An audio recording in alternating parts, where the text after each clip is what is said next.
Sir सबसे पहले ये फरमाइए, कल मौलाना फजल रहमान साहब ने पाकिस्तान तहरीक इंसाफ को एक तजवीज़ दी इन हाउस तब्दीली के हवाले से, और वो इशारा किस तरफ था वो तमाम को समझ आ रहा था। आज अली अमीन गंडापुर साहब ने मौलाना साहब को न सिर्फ एक चैलेंज दिया है बल्कि बड़े सख्त लफ्ज़ों का इस्तेमाल किया, और वो कह रहे हैं कि इलेक्शन लड़ लें और अगर वो हार जाते हैं तो उनको सियासत छोड़नी पड़ेगी। तो क्या इस चैलेंज को मौलाना साहब एक्सेप्ट करेंगे सर? सियासत तो अली अमीन साहब छोड़ जाएंगे ना। उन्होंने कहा कि 90 दिन में अगर कामयाब नहीं हुए तो वो छोड़ जाएंगे। शर्तें लगाना उन लोगों का काम है, उनके यहाँ रवाज होगा शर्तें लगाने का। हमारे यहाँ तो कोई ऐसी शर्तें लगाने का रवाज नहीं है, ना शरीयत में जो ना इसकी इजाजत है, ना वैसे रवाज है।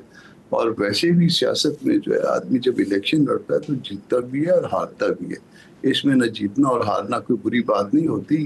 बुरी बात ये होती है कि किसी के बूटों में बैठ के आना, जो कि अली अमीन साहब आए। कामरान साहब, इसी तरह की बात आप लोग अली अमीन साहब के बारे में बारहा करते हैं कि वो इस्टेब्लिशमेंट की मदद से आए हैं।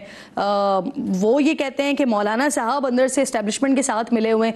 तो सर आप लोगों के लिए ये वाला इल्ज़ाम लगाना दोनों जमातों के लिए, ये वाला सबसे आसान टारगेट नहीं है, सबसे आसान हदफ नहीं है कि हर जगह यही वाला मसला आ जाता है एक उठ के? नहीं, उसमें बड़ा आसान सी बात है ना। ये इसको जो है इसकी एविडेंस होती है हर चीज की।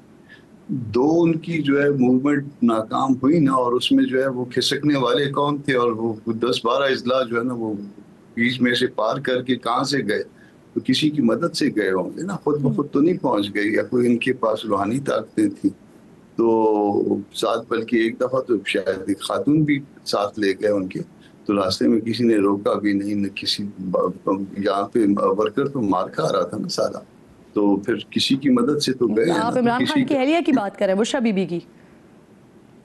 मैं किसी की भी बात में, एक खातून तो थी ना उसके साथ, तो मुझे नहीं पता कि खातून कौन थी।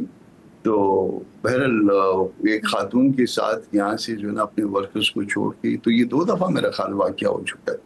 तो किसी की मदद के साथ गए होंगे ना। ये इस्लामाबाद कैपिटल टेरिटरी तो जो है वो किसी और के कंट्रोल में थी, तो यहाँ से निकलना फिर उसके बाद जो है ना वो बड़ा सेफ जो है, और उनको जो है ना हिफाजत के साथ पहुंचाया गया।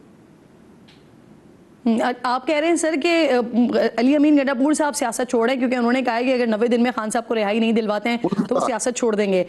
यानी ये आप कंफर्म कह रहे हैं कि रिहाई भी नहीं होने वाली, दूसरी वो फिर सियासत भी छोड़ेंगे? उनके सियासी एटीट्यूड से आपको लगता है ऐसा कि वो छोड़ देंगे?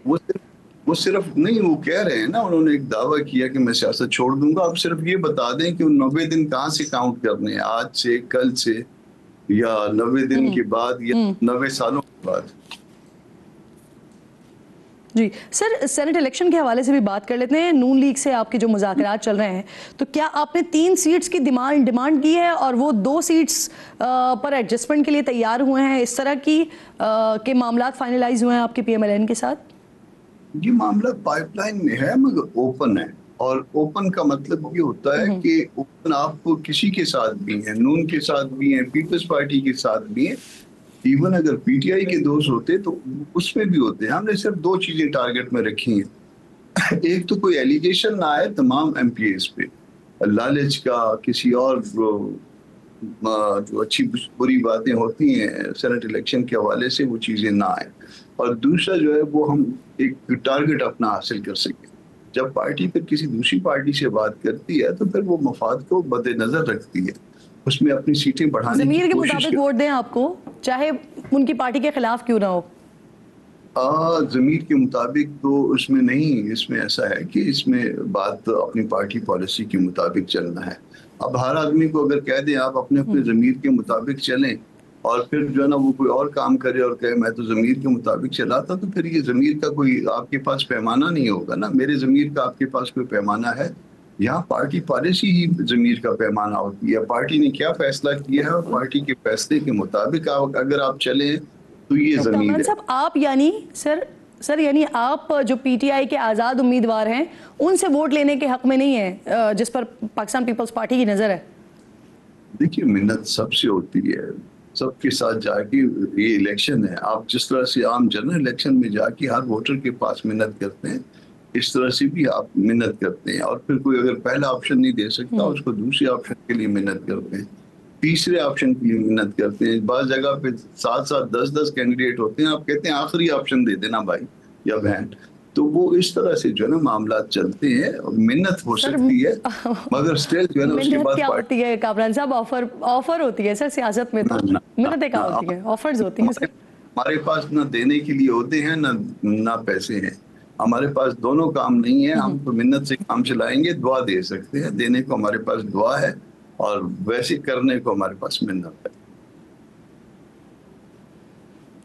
सर आपने पीपल्स पार्टी के सामने भी और पीएमएलएन के सामने भी तीन तीन कैंडिडेट्स की तीन तीन सीट्स की आपने डिमांड्स रखी हैं।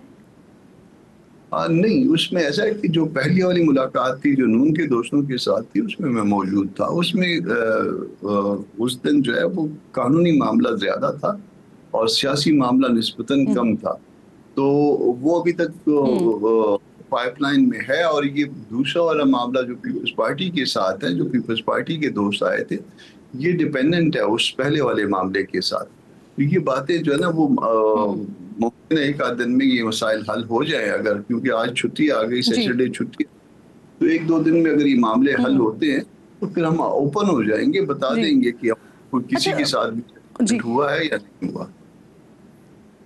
कामरान साहब, फैसल करीम कुंडी साहब 5 नशिस्तें निकालने की बात कर रहे हैं और एक इजाफी नशिस्त निकालने की आप भी बात कर रहे हैं, और अगर टेक्निकली देखा जाए तो अपोजिशन की यहाँ पर 4 सीट्स बनती हैं, तो ये इजाफी सीट्स कैसे निकलेंगी सर? उन्हीं मिन्नतों से? मुमकिन है मिन्नतों से निकले। फैसल साहब तो अपना, कुंडी साहब तो अपना मामला खुद बेहतर बता सकते हैं। हम तो मिन्नत कर रहे हैं, हमने तो मिन्नत के लिए ओपन रखा है। नून की भी मिन्नत कर रहे हैं, पीपल्स पार्टी की भी मिन्नत कर रहे हैं, जो आज़ाद हैं उनकी भी मिन्नत कर रहे हैं, पीटीआई के अगर कोई दोस्त होंगे तो उनकी भी मिन्नत करेंगे। कोई पहला ऑप्शन नहीं दे सके तो दूसरी ऑप्शन के लिए मिन्नत करेंगे। हम आखिरी ऑप्शन तक जो है ना मिन्नत करेंगे। अगर किसी ने मेहरबानी की तो उसको दुआ देंगे। लेकिन सर जो फरिश्ते वोट दे रहे होंगे पीपल्स पार्टी को, वो अल्टीमेटली आपको भी तो पड़ेगा ना, अगर आप इत्तेहादी बन जाते हैं तो। अगर कोई इस तरह का मामला बनता है और हमको सिक्योर किया जाता है किसी इत्तेहाद के नतीजे में, तो इस हद तक इत्तेहाद मुमकिन है कि इस पार्टी के साथ भी, नून के साथ भी या पीटीआई के साथ भी, कि जी ठीक है आपकी इतनी सीटें जो है ना वो सिक्योर हो गई और आप जो है ना आपका ताल्लुक नहीं है कहाँ से आया क्यों आया, हम आपको सिक्योर कर रहे हैं। तो हमको तो इस बात ये पे, क्योंकि पीटीआई के हमको साथ भी इत्तेहाद बन सकता है? वहां पे जी बात बिल्कुल हो रही है क्या आपकी? नहीं, बात नहीं हुई है, मगर अगर अगर वो चाहें तो, अगर उनकी चाहत हुई या चाहत होती तो यकीनन बात करते। उन्होंने अभी तक बात मेरे इल्म के मुताबिक नहीं की। लेकिन आपकी तरफ से उनके लिए भी ओपन फोरम मौजूद है, वो बात कर सकते हैं और उनके साथ भी हम मामला आपके फाइनलाइज हो सकते हैं, ऐसे ही सर? खुद के मौलाना बिल्कुल खुद ठीक, कह चुके हैं ओपन है, ओपन है बिल्कुल। बिल्कुल ठीक। बहुत बहुत शुक्रिया आपका। कामरान मुर्तजा साहब मौजूद थे।